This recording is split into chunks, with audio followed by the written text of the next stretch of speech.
O desafio de aprender inglês. Você já me ouviu em algum momento dizer que inglês não é um mar de rosas? É um caminho que depende da disciplina e constância. E ser alguém disciplinado fala sobre como enfrentamos nossas vontades e como encaramos nossas necessidades. Alguém pode dizer que para aprender inglês é preciso ter muita willpower, traduzindo, força de vontade. Mas há um grande risco quando dependemos de nossa vontade para estudar, porque às vezes no meio da jornada você simplesmente não vai ter empolgação alguma, não vai ter motivação, não vai ter vontade alguma, nem sequer para abrir o seu caderno. E isso também faz parte do processo. Geralmente esses momentos de desânimo acontecem quando nos deparamos com dificuldades no aprendizado, ou quando sem querer perdemos por alguns dias a constância que estávamos empenhados em manter intacta. Parece que para voltar a estudar dá até um peso na consciência, né?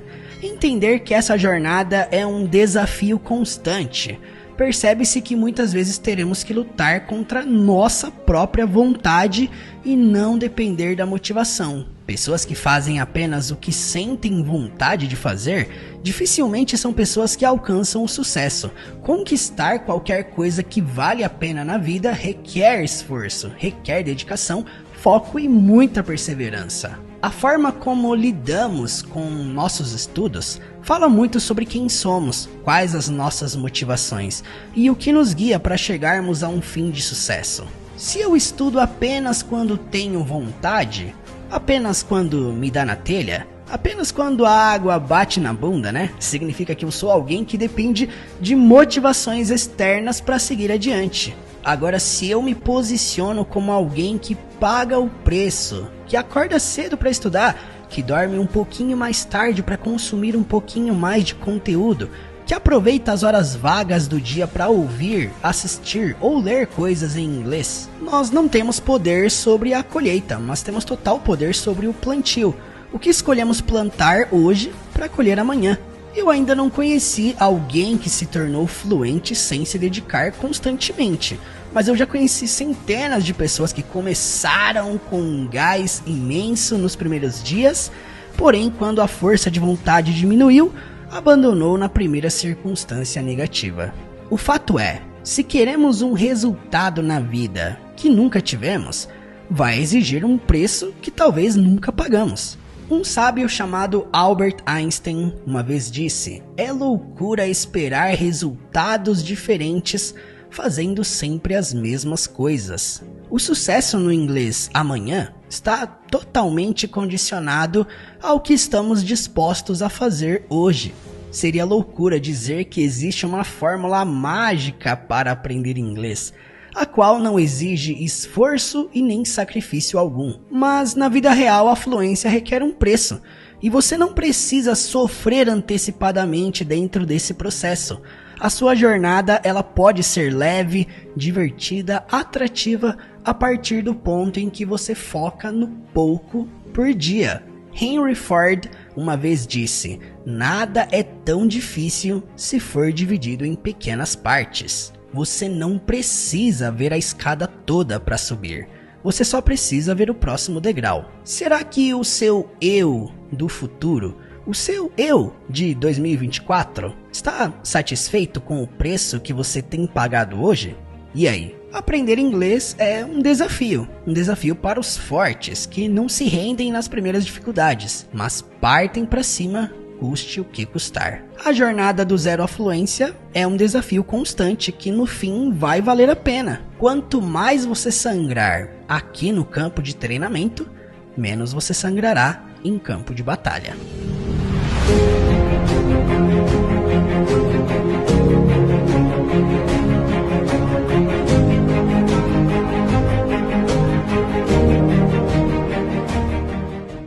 Hello people, sejam bem-vindos a mais uma aula da semana rumo à fluência. Está começando nesse exato momento a aula número 2, com o tema Dominando Presente, Passado e Futuro. O objetivo dessa aula é que você saia daqui realmente dominando como criar perguntas e como criar respostas no presente, no passado e no futuro. E tudo isso em uma aula apenas. Portanto, deixa seu like aqui no vídeo e vambora para essa aula.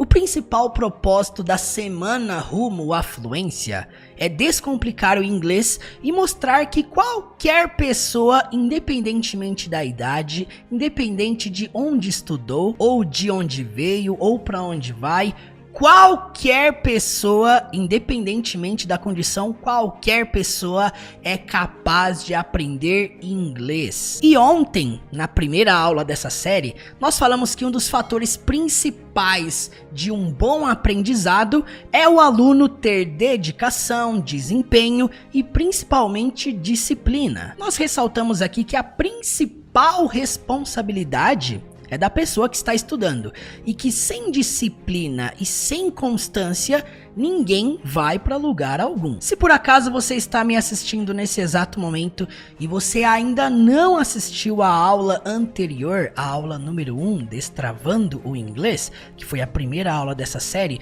eu te convido a logo depois que essa aula terminar, você assistir essa aula número 1. Como eu falei na aula anterior, não adianta nós construirmos técnicas em cima de mentalidades erradas. Portanto, se você está me assistindo e você sente que você não é capaz, você sente que você é travado, bloqueado, se você está me assistindo e você sente que você sempre teve dificuldades para aprender inglês, se você é alguém que ao longo de toda a sua vida alimentou a sua mente com pensamentos pessimistas, pensamentos negativos, a aula de ontem, a aula número 1, é para realmente você desconstruir todo tipo de pensamento antigo, todo tipo de conceito errado que muitas vezes nós criamos inconscientemente sobre o inglês. E como eu costumo falar, não tem como nós construirmos algo novo sem antes haver uma desconstrução. Então a aula número 1, ela foi para desconstruir padrões. E a aula número 2, nós vamos começar a construir uma base sólida. E nós ressaltamos que sem disciplina, sem constância, ninguém vai para lugar algum. Ontem nós falamos aqui sobre os principais fatores internos que nos impedem de alcançar a fluência. E hoje eu quero falar aqui sobre o fator externo. Muitas vezes, muitas pessoas se sentem travadas, bloqueadas de aprender por conta do método a qual elas estão estudando. Se qualquer método de estudo for ineficiente, raso, superficial, confortável demais, não espere resultados grandiosos. Ontem nós ressaltamos aqui que o que define um método ser eficiente é o fato dele te conduzir a praticar a sua escrita, leitura, audição e fala. As 4 habilidades do inglês, nós falamos sobre elas aqui ontem, né? Ouvir, falar, ler e escrever. Hoje nós percebemos que tá cheio de metodologia, inventando fórmulas, trazendo coisas que muitas vezes não são relevantes, e a gente acaba percebendo que muitas metodologias plantam uma grande enrolação na cabeça do aluno. O famoso encher linguiça. Gente, eu passei mais da metade da minha vida dentro de escolas de idiomas. Cerca de 18 anos, somando como aluno e professor. E eu falo pra você, a maioria das escolas, a maioria das metodologias não querem que você fique fluente. Pouquíssimas escolas estão realmente preocupadas com o seu sucesso. É claro que a escola não vai falar isso na sua cara, mas o grande fato é que as escolas estão preocupadas em manter você ali dentro da sala de aula por mais tempo possível, que é uma matemática muito simples e lógica. Quanto mais tempo você fica na escola, mais tempo você paga para a escola e no final mais tempo você vai demorar para alcançar a fluência. Isso se você chegar lá, né? Métodos que foram desenvolvidos para você aprender inglês em torno de 5 a 10 anos. Isso aqui não é brincadeira. Metodologias que levam 5 anos para ensinar coisas que você pode aprender em menos de um ano. E isso aqui não é meme, não é brincadeira, é realmente fato. Você pode pesquisar isso na internet. E aí você percebe que no final tem mais gente tentando tornar o inglês complicado, complexo, do que gente tentando torná-lo simples, acessível e descomplicado. O que eu vou te apresentar nesta aula de hoje é um exemplo de algo que eu demorei cerca de 3 anos para entender como que funcionava, para ter a noção geral da coisa. Então o nosso intuito aqui nesta aula de hoje é realmente descomplicar. Nesta aula de hoje nós vamos falar sobre presente, sobre passado, sobre futuro da maneira mais simples e objetiva possível. Então eu gostaria que a partir desse momento você se desligasse das suas distrações, você desativasse as notificações do seu celular. Gostaria que você pegasse o seu caderno e que você não focasse em apenas assistir. Lembra daquilo que nós falamos na aula anterior.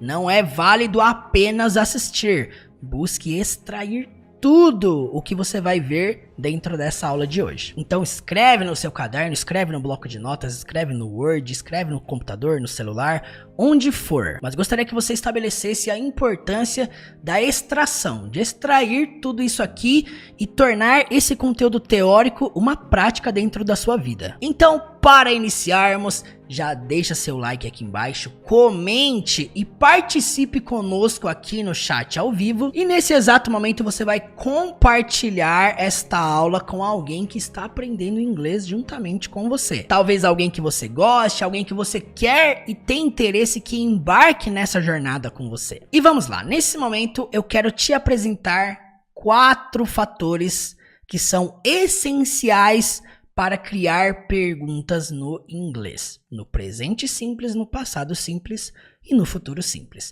O primeiro fator, que é indispensável, é uma coisa que precisa ter em quase toda pergunta que você criar, são as question words. O que são as question words? São palavras de perguntas. Então, words, palavras, question, questão, pergunta. Então, palavras de pergunta. Que tipo de palavra de pergunta? Por exemplo, o que, quando, onde, porquê, quem, como, esse tipo de coisa.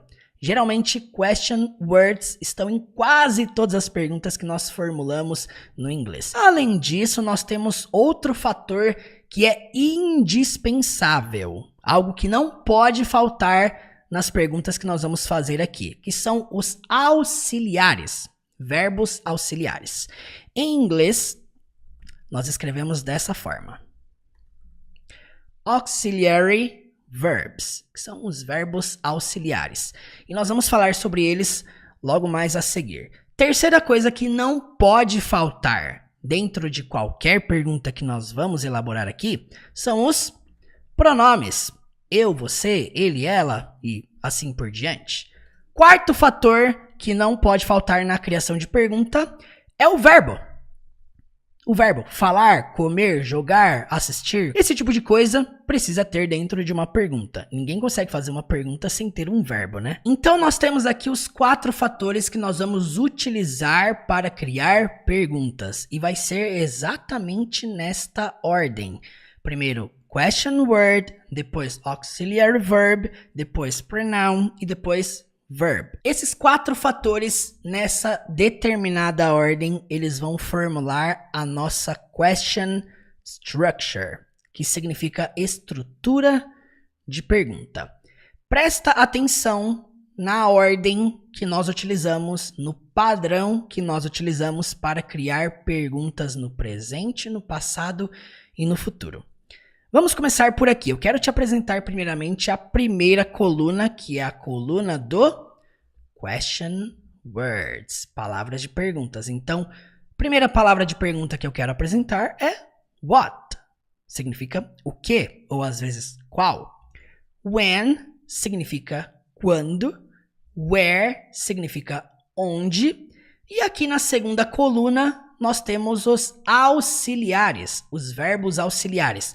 E vamos lá, Murilo, para que funciona os verbos auxiliares? Quais são as funções dos verbos auxiliares? O nome já diz, auxiliar. Eles não têm tradução alguma dentro de uma pergunta. Sempre os auxiliares eles são escalados antes das pessoas. Antes do I, you, he, she, it, we, they, que são os pronomes. Os auxiliares do, does, did e will, cada um deles tem uma representação, tem um sentido por trás deles. E quais são esses sentidos? Presta atenção nisso aqui, ó. O auxiliar do e does indicam presente. Escreve isso aí no seu caderno. Do e does indicam presente. Tá, mas por que eu tenho dois auxiliares para falar de presente? Porque você vai perceber que do você vai utilizar para I, you, we e they. O auxiliar do, quando você for criar perguntas, você só pode utilizar para essas 4 pessoas.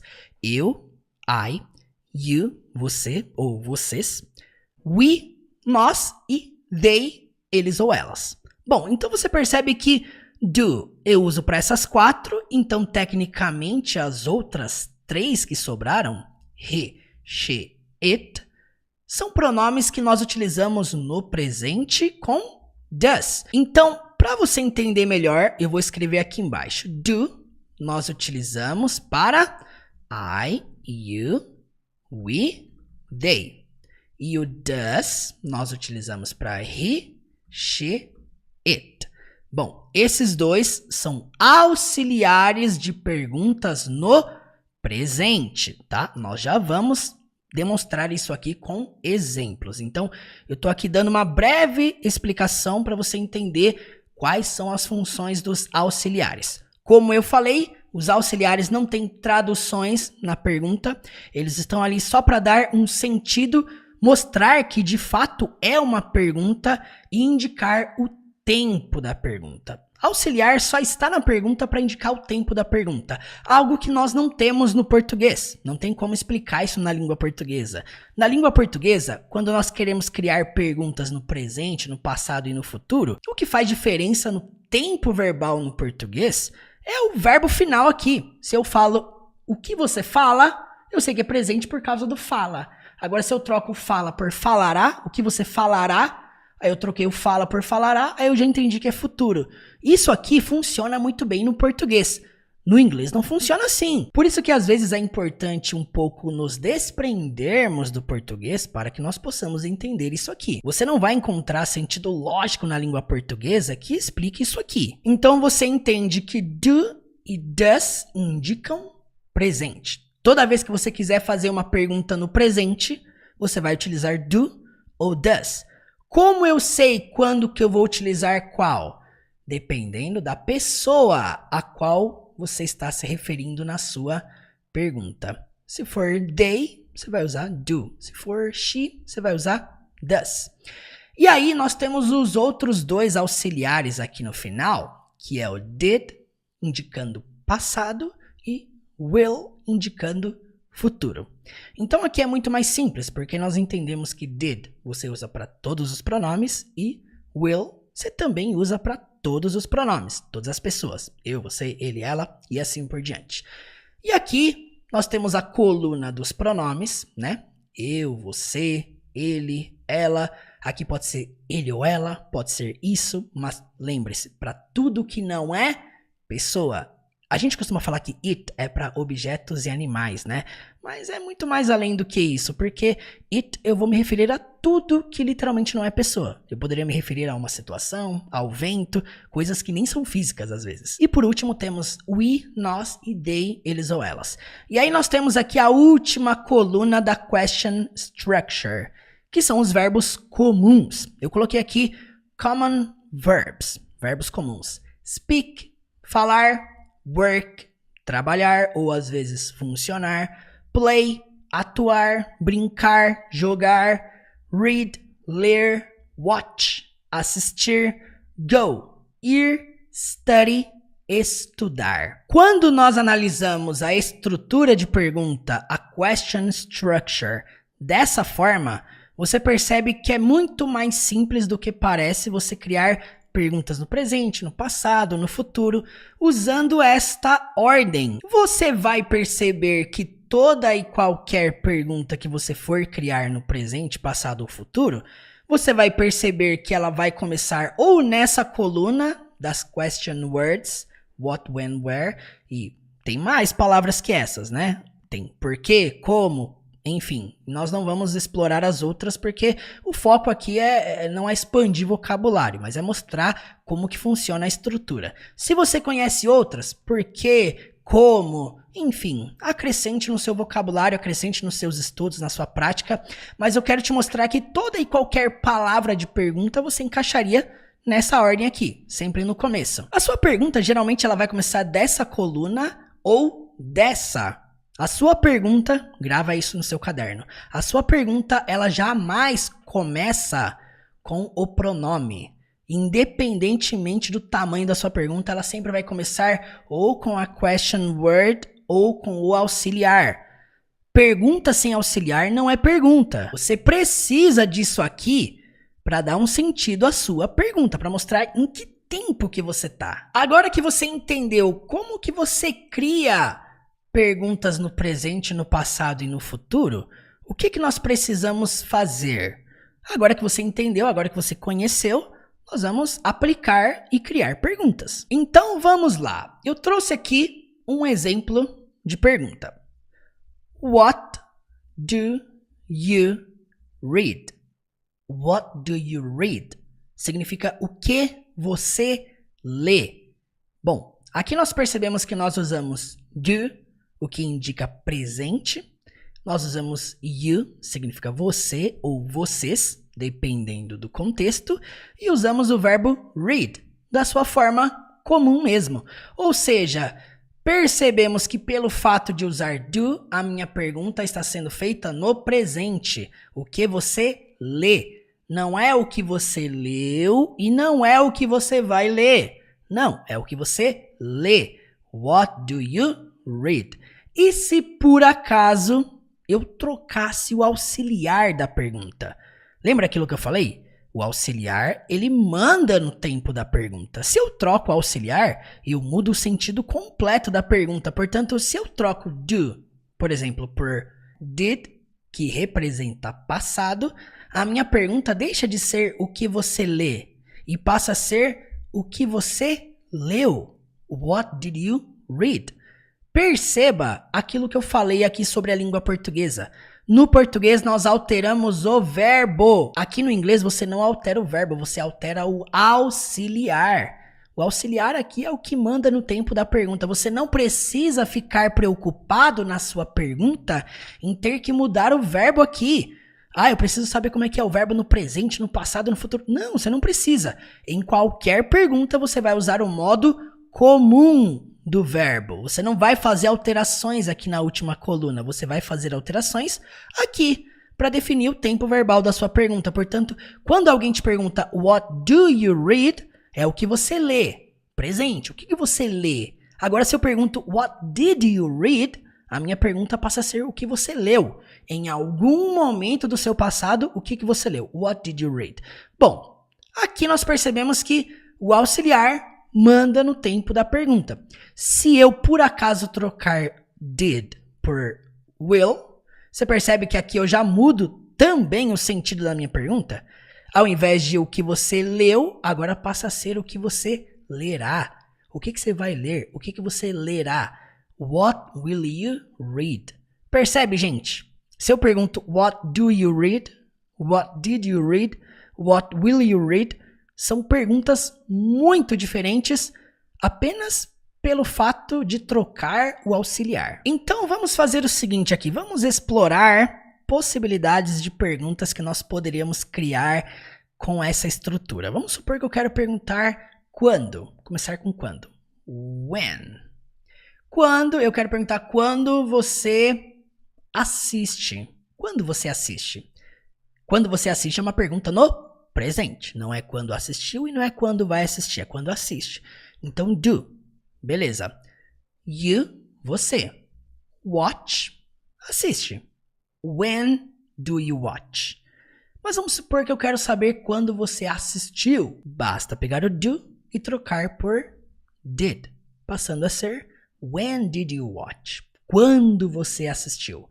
Vamos supor que eu quero perguntar aonde você vai jogar, onde você jogará. Bom, primeira coisa para me entender aqui é que watch vai passar a ser play, o verbo jogar, certo? Então, onde você jogará, eu teria que trocar o when por where. E aí, did por will. E a minha pergunta passa a ser where will you play? Where will you play? Onde você jogará ou vai jogar. Nós temos o hábito no português de colocar tudo no futuro com vai. Dificilmente você fala eu almoçarei, jogarei, dormirei, descansarei e depois irei para o futebol. Não, você costuma falar tudo com vai, né? Coloca o vou em tudo. Eu vou jogar, eu vou estudar, eu vou fazer, eu vou assistir, eu vou dormir, eu vou trabalhar. E no inglês nós usamos o will. Tudo que você quiser falar no futuro, coloca o will, ou seja, where will you play? Quando você vai jogar? Quando você jogará? Enfim, eu queria saber se ficou clara essa explicação sobre a estrutura de pergunta. Aqui basta você fazer algumas leves alterações para mudar para o que, quando e onde, presente, passado e futuro. Perguntas sobre qualquer pessoa você pode fazer aqui. Lembrando um fator muito importante, sempre que você faz perguntas com he, she, it. Por exemplo, eu estou aqui no futuro. Where will... Vamos supor que eu quero perguntar com she. Onde ela jogará? Onde ela vai jogar? Lembrando que esse she, geralmente he ou she ou it, nós podemos substituir por nomes. No caso she, nomes femininos, he, nomes masculinos. Portanto, where will Maria play? O que eu estou perguntando? Onde a Maria jogará? Lembrando então que he, she, it são substituíveis por nomes próprios. Portanto, where will Maria play? Onde a Maria jogará? Enfim, este é um exemplo aí de como você pode utilizar os pronomes de maneira adequada. Pessoal, agora nós vamos fazer aqui um tipo de exercício prático para nós aplicarmos essa criação de perguntas e nós vamos fazer da seguinte forma. O nome do exercício é traduzindo perguntas. Então nós vamos começar aqui com quando eles irão. Vamos supor, você quer elaborar essa pergunta veio na sua cabeça em português e você precisa fazer aquele processo rápido de tradução. E vamos lá, quando eles irão? E qual que é a primeira coisa que eu tenho que analisar dentro dessa pergunta? O tempo verbal dela. Quando eles irão é presente, passado ou futuro. Aqui dá para perceber que pelo fato de estar irão é uma pergunta feita no futuro. Portanto, eu sei que nessa pergunta eu vou usar will. Então, eu já deixo ele grifado aqui. When, porque é quando. Então, when will. Depois, eles, they. E aí, depois, irão. É o verbo ir. Portanto, go. Eu tenho a minha pergunta. When will they go? Significa quando eles irão. Você percebe que no português nós temos apenas 3 palavras nessa pergunta. Não é porque tem 3 palavras aqui que no inglês vai ter 3 palavras também. Eu não posso vir aqui e inventar a ordem de pergunta que eu quero. Eu não posso vir aqui e falar assim, when they go. Por que eu não posso fazer isso ao pé da letra? When they go. Porque aí eu não vou definir o principal, o tempo da minha pergunta. Por isso que é importante entender essa estrutura. Senão a sua pergunta fica sem tempo verbal. Então, presta atenção. Quando eles irão? When will they go? Quando eles irão? When will they go? Vamos para o próximo exemplo. Onde ele trabalhou? Primeiramente, onde? Where? Ele, bom, eu sei que é o he, certo? Então já vou deixar o he grifado aqui. Trabalhou está no passado. Então eu vou grifar o verbo trabalhar e vou colocar aqui o did. Por quê? Porque a pergunta está no passado. Portanto, where did he work? Onde ele trabalhou? Where did he work? Temos uma pergunta no passado. Próximo exemplo, o que você lê? Percebemos que a pergunta começa com what, o que? Portanto, what do you read? Como que eu sei que é do? Porque o verbo está no presente, ler. Não está no passado, nem está no futuro. Então, what do you read? Da mesma forma, eu não posso apenas criar a pergunta dizendo assim, ó, what you read? Não, tem que ter o auxiliar para indicar o tempo que eu tô. Vamos lá, próximo exemplo. Onde ele jogou? Mais uma vez, uma pergunta com 3 palavras, na qual nós precisamos definir, primeiramente, qual o tempo verbal da pergunta. Jogou, passado. Então, já grifamos o did. Onde? Where. Grifamos o where. Jogou, verbo play. Ele, he. Então, olha só, por coincidência, está tudo numa linha só. Where did he play? Então, where did he play? Onde ele jogou? Se por acaso fosse onde ele joga, aí seria presente, só que não seria presente com do, seria presente com does. Por quê? Porque como nós falamos, does no presente é o que nós usamos para he, she, it. Além disso, lembrando aqui, nós poderíamos até colocar o nome de alguém. Onde o João jogou. Onde o João jogou? Where did he? Poderia ser where did João play? Então percebe? É um exemplo de pergunta para você criar. Where did e a pessoa play. Enfim, gente, aqui é só um exemplo para você entender que he, she são substituíveis por nomes. Vamos para o próximo exemplo. Quando eu irei? Geralmente a gente não pratica muito perguntas na primeira pessoa, mas é extremamente necessário quando você vai fazer alguma pergunta sobre você mesmo. Quando eu vou fazer isso? Quando eu vou fazer aquilo? Enfim, existe esse tipo de possibilidade. Portanto, vamos lá. Quando, when, eu, I, irei, futuro. Então, will. E irei, além disso, é o verbo ir. Portanto, when will I go? Olha só, when will I go? When will I go? Quando eu irei. Quando eu irei. When will I go? Próximo exemplo, o que ela estudou? Então, o que já começa com what. Estudou está no passado, então did, o verbo study. E ela.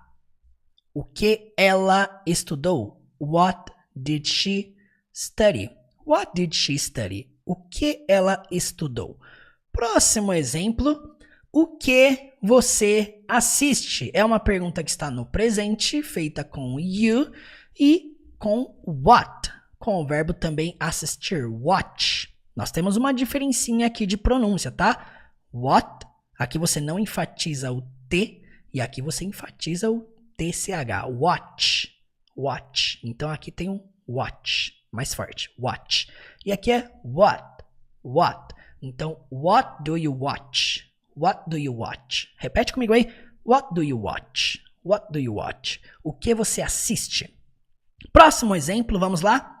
Onde ele brinca? Como eu falei com vocês, o verbo brincar, ele pode ser o verbo play. Ele pode ser jogar, atuar, brincar. E aí, onde, where, ele, he. E a pergunta está sendo feita no presente, porque não é onde ele brincou e nem onde ele vai brincar. Portanto, é presente does. Por que é does? Porque eu estou fazendo uma pergunta com he, terceira pessoa. Portanto, where does he play? Onde ele brinca. Poderia ser onde ele joga, onde ele atua. Where does he play? Murilo, como que eu vou saber a diferença quando é brincar, quando é jogar, quando é atuar? Certas coisas você não vai traduzir pelas palavras, você vai perceber o contexto. Então, where does he play? Aqui nesse exemplo é onde ele brinca. Where does he play? Próximo exemplo, onde vocês irão? Aqui nós precisamos lembrar que you significa você, mas também significa vocês. E aí nós precisamos lembrar que go é o verbo ir e que will, you, go, né? Vocês irão. E aí, onde? Where. Então, where will you go? Onde vocês irão? Essa pergunta, where will you go, poderia ser onde você irá. Só que aqui, onde vocês irão, mostra que a pergunta ela tem um duplo sentido também. Então, mostra que se eu chego para algumas pessoas, né, um grupo de pessoas, e eu pergunto, where will you go? Obviamente que devido ao contexto, eu estou me referindo a todas elas. Onde vocês irão? Where will you go? Agora, se eu chego para uma pessoa apenas e faço a mesma pergunta com as mesmas palavras, o contexto indica que eu estou perguntando onde você irá para uma pessoa só. É isso que eu falo quando eu digo que certas coisas você só vai perceber pelo contexto. Então, where will you go? Onde vocês irão? Ou onde você irá? Próximo exemplo, presta atenção. O que elas leram? Então, what, leram, tá no passado, é o verbo read. E aí, did, porque está no passado, né? E elas, não é she, tá bom? Se fosse ela, o que ela leu, aí seria she, mas aqui é they. Lembrando que they é eles ou elas. Então, what did they read? What did they read? What did they read?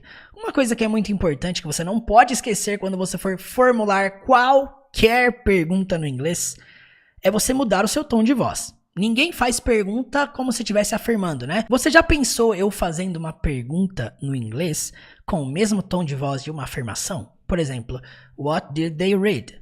Você percebe que não dá para perceber que é uma pergunta? A entonação é um dos fatores principais quando você está criando perguntas. E nós temos essa tendência, às vezes mecânica, né, de criar uma pergunta como se estivesse fazendo uma afirmação.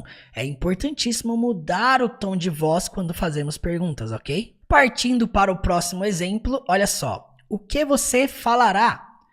What will you speak? Futuro, né? Falará. Então, o que você falará? What will you speak? Você percebe que quando nós juntamos will, que termina com o som do L, né? Will, juntamos com you, é normal falar will you speak, certo?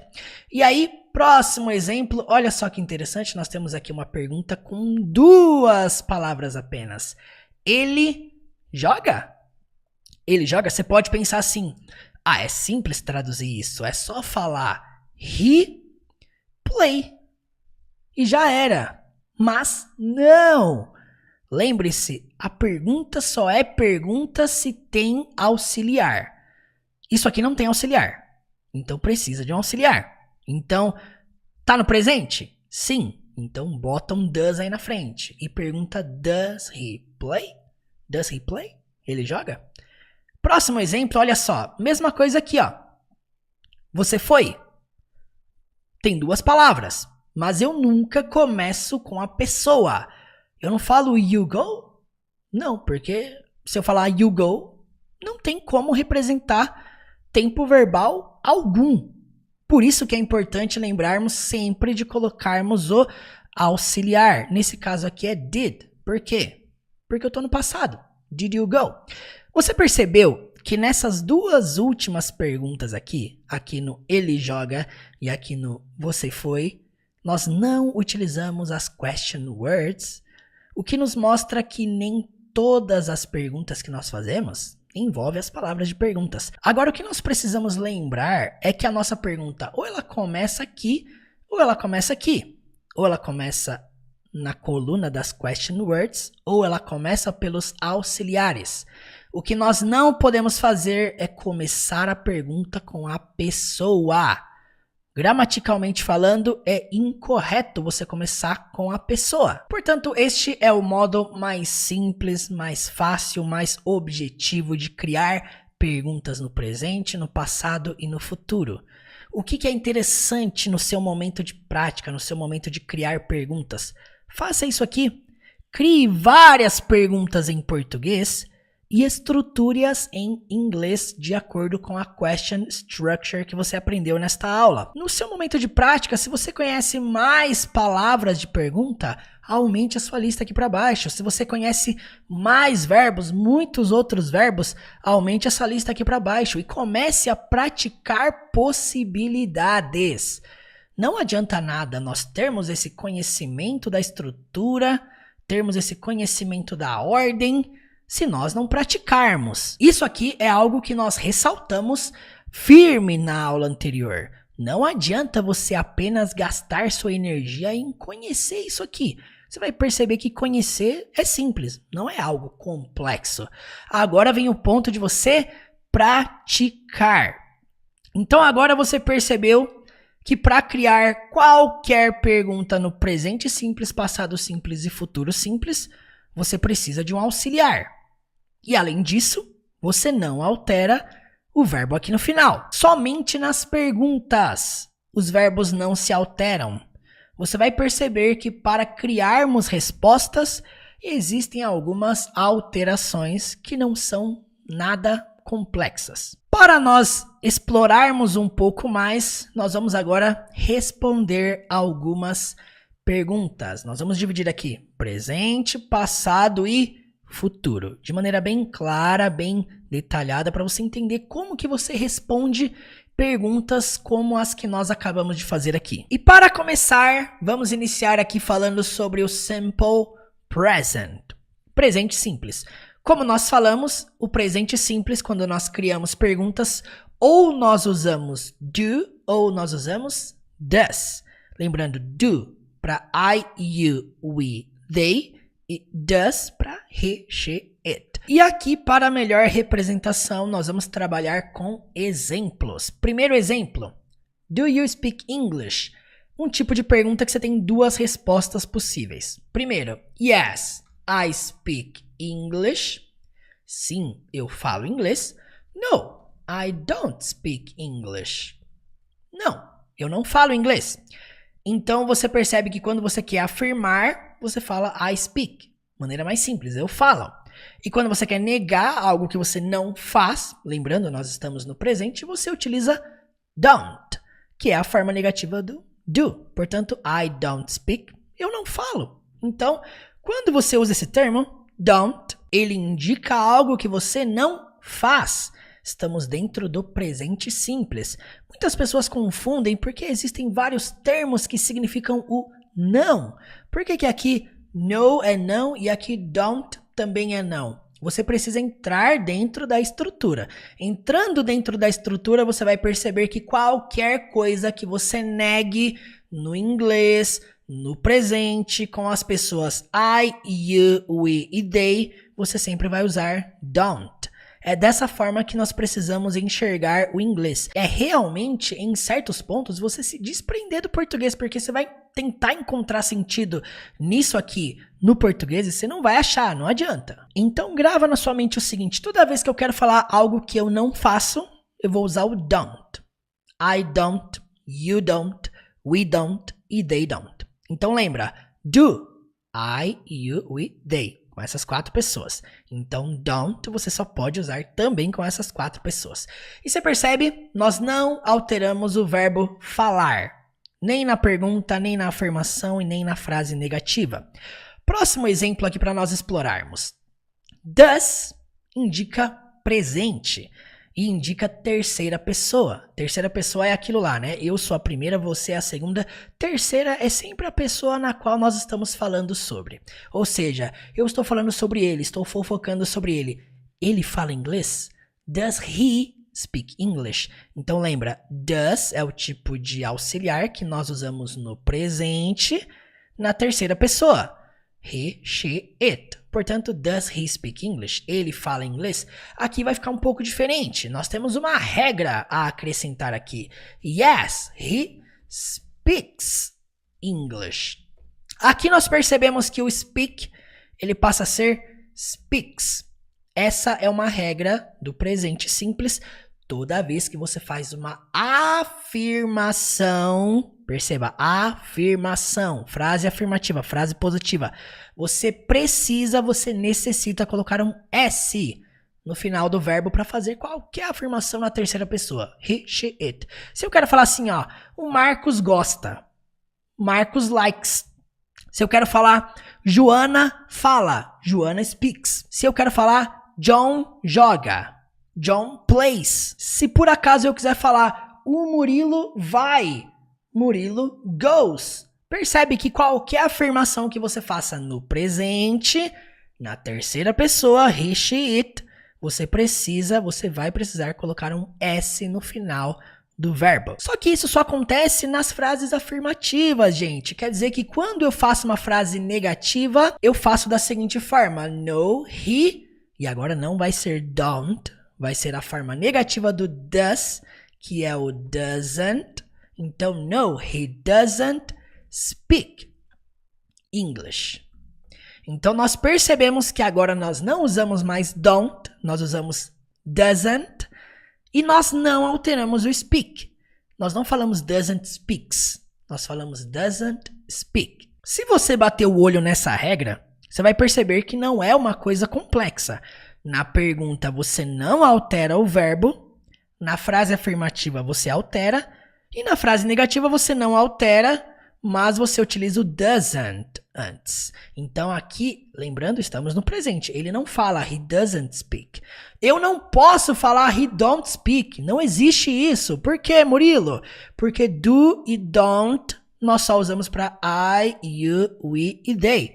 Portanto, does e doesn't nós usamos para he, she, it. É um conjunto, você percebe? Do e don't. I, you, we, they. Does, doesn't. He, she, it. Deu para entender? Então lembre-se, qualquer afirmação que você faça na terceira pessoa, você precisa incluir um S no verbo. Tem algumas regras aqui que eu não vou entrar em detalhes porque é uma coisa mais aprofundada dentro desse tema, mas tem verbos que você vai precisar colocar ES, tem outros que vai se encaixar IES, mas nós não vamos entrar dentro desse assunto porque é algo que requer realmente exemplos práticos e nós não estamos com esse foco dentro desse assunto. Então, aqui o que você precisa entender é que sempre que você faz a afirmação na terceira pessoa, o verbo vai terminar em S, ok? E aí, partindo para o próximo exemplo, nós temos aqui uma pergunta começando com what. What do they play? Esse tipo de pergunta, qualquer pergunta que você começa com o que, onde, quando, as question words, você vai perceber que você não precisa responder sim e não. O que eles jogam, what do they play, não precisa sim eles jogam e não eles não jogam. Não. A pergunta ela está exigindo um tipo de resposta apenas. Eu quero saber o que eles jogam. Vamos supor que você é uma pessoa de poucas palavras e você não quer dar a resposta completa. Você é uma pessoa preguiçosa e direto ao ponto. Então, o que eles jogam? Eu quero responder futebol. Soccer. Isso aqui é o termo utilizado para o futebol, que nós conhecemos aqui, o futebol famoso aqui do Brasil. É o jeito que eles chamam lá nos Estados Unidos. Soccer. Se for na Europa, eles chamam de football, ok? Portanto, lá nos Estados Unidos, soccer, o futebol que a gente joga com o pé, tá bom? E futebol é o jeito que eles chamam na Europa. Se você chega nos Estados Unidos chamando futebol, o nosso futebol, eles vão achar que é o futebol americano deles. Enfim, é uma questão cultural. Mas vamos supor que eu te pergunto, what do they play? E aí você responde, soccer, futebol. Você respondeu a pergunta, tá certo? Mas você também pode dar a resposta completa. They play soccer. É assim que seria.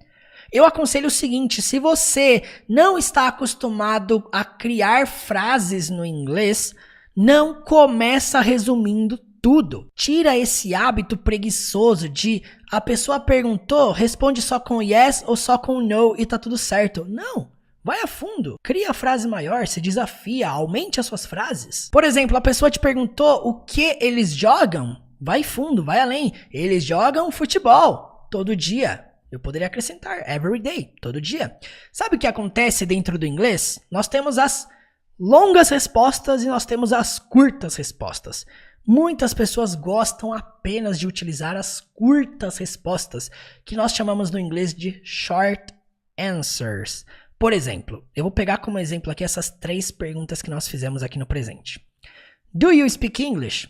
Aí o cara responde apenas yes. É o suficiente? É. Pô, respondeu. Mas é um pouquinho estranho, né? Eu perguntei se você fala inglês e você fala só yes. É esquisito. Ou seja, você pode, se você quiser, na short answer, responder assim. Yes, I do.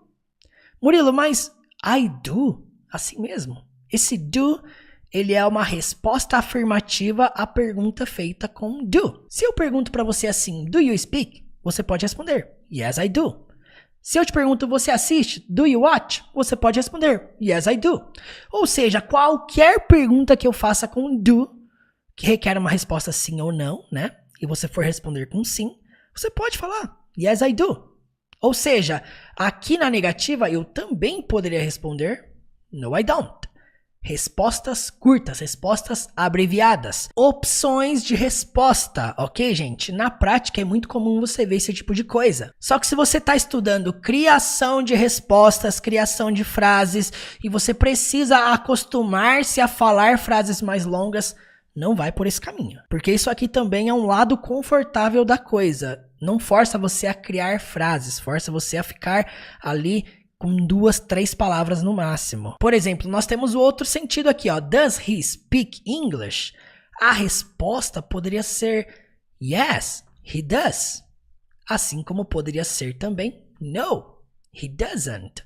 Resumindo, gente, você tem o caminho preguiçoso e você tem o caminho a qual exige um pouquinho mais de esforço. O problema de você se adaptar com esse tipo de resposta é que quando você for precisar criar uma frase maior, você vai ter dificuldade. Então, esses foram os 3 exemplos com presente. Agora vamos explorar aqui um pouco do simple past, passado simples. Vamos lá, primeira pergunta aqui como exemplo. What did they watch? O que eles assistiram? Bom, passado, né? O que eles assistiram? Nós precisamos entender que o que é a palavra-chave. Eu poderia responder só o nome da série, o nome do filme que eles assistiram? Poderia, mas nós vamos fazer aqui a resposta completa, a complete answer. Então vamos lá. What did they watch? O que eles assistiram? Vamos supor que eu quero falar assim, ó. Eles assistiram. They watched. Olha só que interessante. O verbo assistir agora foi escrito com ed. Watched. Ou seja, isso aqui nos mostra que assistir no passado, quando eu estou afirmando, eu tenho que colocar um ed. Então vamos supor que eu quero falar que eles assistiram Friends. Olha só. They watched Friends. Dentro do passado, no inglês, você vai perceber que existem 2 tipos de verbos as quais você vai utilizar para fazer afirmações no passado. Primeiro são os verbos regulares, aqueles as quais você vai afirmar com ed, e temos aqueles que são irregulares, aqueles que se alteram. Então você vai perceber que alguns verbos são regulares e outros são irregulares. Regulares você acrescenta ed e os irregulares são aqueles que se alteram, mudam quase que todo o formato da palavra. Aí talvez você esteja pensando assim, agora o negócio complicou. Como que eu sei quando é verbo regular, quando é verbo irregular? Aqui é uma coisa realmente mais profunda. Você precisa aqui nesse nível conhecer verbos, se habituar com os verbos. Saber que, por exemplo, speak é o verbo falar. Speak, quando eu estou afirmando, eu não falo I speaked, assim igual watch. Não, eu falo como? I spoke. Ó, você percebe que o speak virou spoke, eu falei. Aqui é uma coisa que você só percebe se você conhece o verbo. Se eu nunca tivesse visto a palavra speak, eu não saberia que no passado seria spoke. Da mesma forma, quando nós temos o verbo ir, por exemplo. Se eu quero falar eu vou, I go. Mas se eu quero falar eu fui, go passa a ser o verbo went. Quer dizer que went é o passado do go. O que mostra que essas 2 palavras são exemplos de verbos irregulares. São verbos que você não põe ed. São verbos que mudam para um novo formato. Mas lembre-se, essa alteração de acrescentar ed ou de mudar a forma são coisas que só acontecem nas afirmações. Ok? Nem em frases negativas, somente nas afirmações. Vamos lá para mais um exemplo. Se eu te pergunto assim, ó, where did you go? Onde você foi? Primeiramente, eu não vou responder com I go, porque eu não estou no presente. Se eu falo I go, fica eu vou.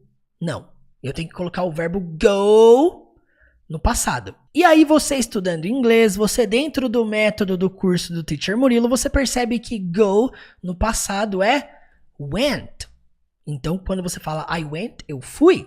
E aí você vai escrever da seguinte forma. I went to church. Eu fui para a igreja. I went to church. Então você percebe? Go no passado ficou went. Por isso que é importante conhecermos os verbos e sabermos como eles são escritos no passado. Aqui na descrição desse vídeo eu vou disponibilizar uma lista de verbos regulares e uma lista de verbos irregulares. Se você nunca se deparou com isso, pode ser um choque para você. Saber que palavras no presente, às vezes no passado, são alteradas para modos que você nem imaginava. Mas é aquilo, o que nós percebemos aqui é que os verbos só se alteram quando fazemos afirmações. Olha só esse próximo exemplo. Did he speak English? Ele falou inglês? Eu tenho duas respostas. Sim, ele falou inglês. E não, ele não falou inglês. Resposta afirmativa. Yes, he spoke English. Como nós falamos aqui, speak no passado é spoke. Então, alteramos para spoke. Yes, he spoke English. Porém, na resposta negativa, nós vamos pegar o did e transformar em didn't. Então, no, he didn't speak English. Olha só que interessante. Nós acrescentamos didn't e não alteramos o speak. Resumindo, você só precisa conhecer os verbos no passado, os verbos regulares, os verbos irregulares, para quando você for fazer afirmações. Nem na pergunta nós alteramos, nós só alteramos na frase afirmativa. Isso é uma regra que você precisa lembrar. Você só altera na frase afirmativa. É semelhante à regra do presente simples que a gente viu aqui, onde só se altera quando a gente faz frase afirmativa. Quando a gente fala lá, yes, he speaks English. Aí altera, mas na negativa não altera. Então, você percebe que é semelhante? Aqui alterou. Yes, he speaks. Lá embaixo, no passado simples, também alterou. O que isso tem em comum? Só alterou na afirmativa. Então aqui vai a minha dica para você que quer dominar o passado no inglês. E é engraçado porque isso aqui é passado simples, é o simple past. É o modo mais fácil de criar frases no passado. Nós temos present perfect, que é uma outra estrutura que não está dentro disso aqui que nós estamos falando, mas nós temos uma aula específica falando sobre present perfect aqui no canal, chamada Descomplicando o Present Perfect. Uma aula mais avançada, muito mais além do que isso aqui que nós temos falado aqui, mas não adianta você estudar uma estrutura avançada sem ter o domínio básico do Simple Present, Simple Past e Simple Future. Aqui é muito importante você não só gastar energia em conhecer essas estruturas, mas em também utilizá-las. Nós vamos agora explorar aqui um pouco do Simple Future. Vamos lá. Primeira pergunta, will you speak English? Você falará inglês? Resposta afirmativa, yes, I will speak English. Resposta negativa, no, I won't speak English. Gente, eu gosto muito do futuro, porque o futuro basta você acrescentar will, se for afirmativa, e won't, se for negativa, antes do verbo. E nós não alteramos verbo algum. Tem coisa melhor que futuro, gente? Fala a verdade. Eu não entendo porque na minha vida, quando eu estudava inglês, as pessoas ensinavam sobre will no terceiro, quarto ano de curso. Ah, mas é um modal verb, é uma estrutura diferenciada. Ah, mas é um assunto sobre futuro, né? Geralmente a gente aprende o presente primeiro. Mas ó, você percebe que é uma coisa muito fácil, muito simples. Will you speak English? Yes, I will speak English. No, I won't speak English. Então, sim, eu falarei inglês. Não, eu não falarei inglês. Sem alterar verbo. Partindo para o próximo exemplo, what will you play? O que você vai jogar? I will play games. Eu vou jogar jogos. I will play games. Bom, é um exemplo do que eu vou fazer. Tudo o que você quiser falar que você vai fazer no futuro, que você fará aquilo, basta colocar will antes do verbo. Simples assim. Próximo exemplo, where will they go? Onde eles irão, ou pode ser onde elas irão, né? A minha resposta sobre eles vai ser they will go to school. Eles irão para a escola. Eles vão para a escola no futuro. Eles irão para a escola.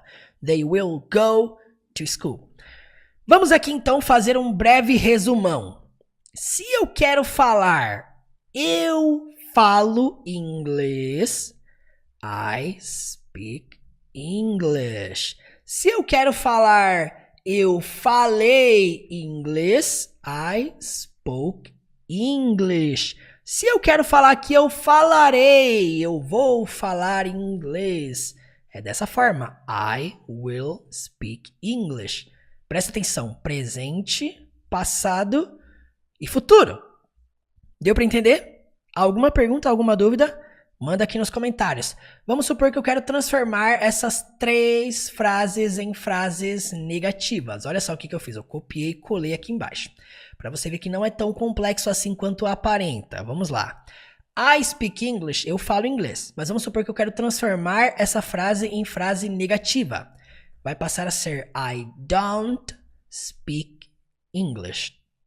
Ah, eu falei inglês. I spoke English. Se eu quero passar isso para a forma negativa, eu vou acrescentar o didn't. Só que aí eu não vou deixar spoke. Eu vou deixar speak. E vai ficar I didn't speak English. E agora eu quero falar que eu não falarei inglês. Eu vou passar o will para won't. Olha só, gente. Nós temos os 3 termos de pergunta aqui. Don't, didn't e won't. E além disso, nós não acrescentamos aqui o he, né? Eu poderia ter falado aqui, ó. He doesn't speak English. Ele não fala inglês. Ó, 4 tipos de não. Cada um no seu sentido exato. Então você percebe? Aqui nós temos I speak English. Eu falo inglês. Se fosse ele fala inglês, he speaks English. Eu falei inglês. I spoke English. I will speak English. Eu falarei inglês. E na forma negativa, eu não falo inglês, ele não fala inglês, eu não falei inglês e eu não falarei inglês. E se caso você quiser criar perguntas, é importante lembrar que o auxiliar vem antes da pessoa. Então, do you speak English? Does he speak English? Did he speak English? Will he speak English? Levando em consideração que nós só alteramos os auxiliares. Sempre quando você for estudar inglês, preza por fazer os 3 formatos de frase. Frases afirmativas, frases negativas e frases interrogativas. Isso aqui para qualquer estrutura que você for estudar no inglês, tá? Qualquer, absolutamente qualquer estrutura. Estude-as como você faz frases afirmativas, frases negativas e perguntas. Uma coisa aqui que eu queria ressaltar, por que essa abreviação don't, doesn't, didn't, won't, por que elas são feitas desse jeito? Eu quero te mostrar o seguinte, presta atenção aqui, grava isso aqui no seu caderno. Don't é uma abreviação de do not, ok? Doesn't é uma abreviação de does not. Assim como didn't é uma abreviação de did not. E won't é uma abreviação de will not.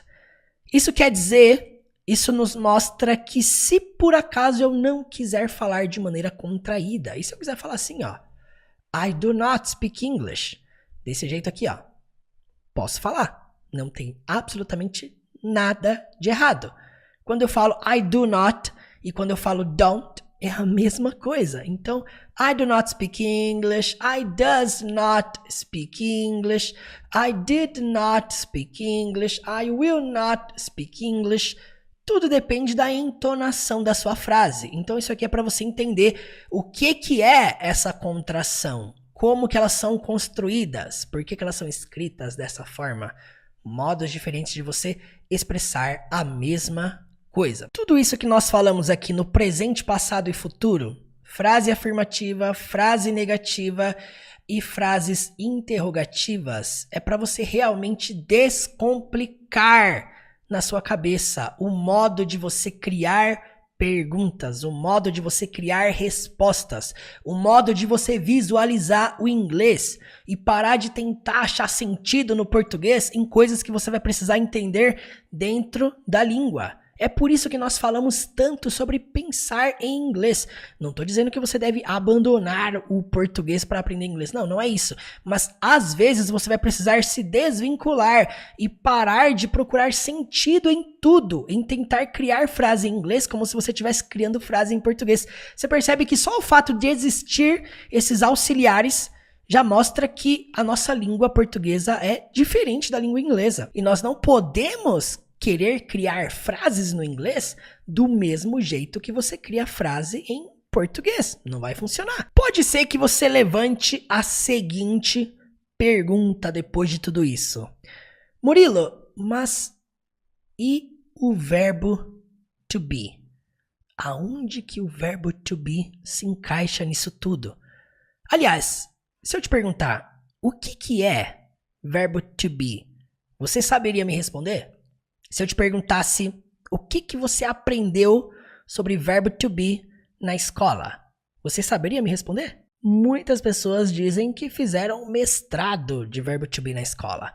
Mas e aí? Aonde que ele se encaixa nestas question structures que nós fizemos aqui? E se eu te perguntar, nós usamos don't, doesn't, didn't, won't dentro do verbo to be? Talvez isso até gere confusão, um pouco de dúvida na sua cabeça, mas nós vamos tirar um momento específico para falarmos sobre verbo to be, de um jeito que você nunca viu. Este é o tema da nossa aula de amanhã. Nós vamos explorar o verbo to be presente, passado e futuro.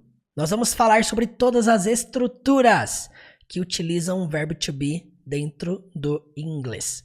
E você vai perceber que não é algo tão raso, tão superficial, tão simples quanto aparenta ser. Pessoal, tudo que vocês viram até aqui, até esse ponto, é uma demonstração mínima, pequena, do que contém dentro da jornada do zero à fluência. O meu método, o meu curso que vai do mais básico até o mais avançado. Uma jornada a qual nós nos aprofundamos em cada um desses pontos que você viu aqui. Presente, passado, futuro, exploramos verbos, exploramos possibilidades, treinamos a fala, treinamos o listening, treinamos a escrita, treinamos a leitura. Uma jornada na qual todos os alunos inscritos têm suporte diretamente comigo, um curso onde eu seguro na sua mão e te conduzo realmente ao seu objetivo de se tornar fluente. E eu quero te convidar para estar comigo aqui amanhã, na última aula dessa série da semana rumo à fluência, a qual nós falaremos sobre todas as possibilidades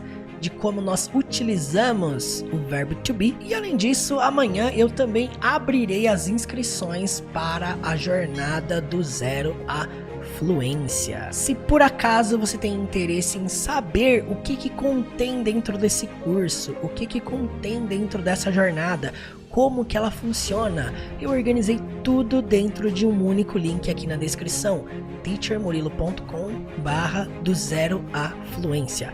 Lá estão todas as informações que você precisa saber. Qualquer pergunta, qualquer dúvida que você tiver, você pode me chamar lá no Instagram, teacher.murilo. Lá eu estou literalmente respondendo e atendendo a todos. E eu vou dizer o mesmo que eu digo para os meus alunos.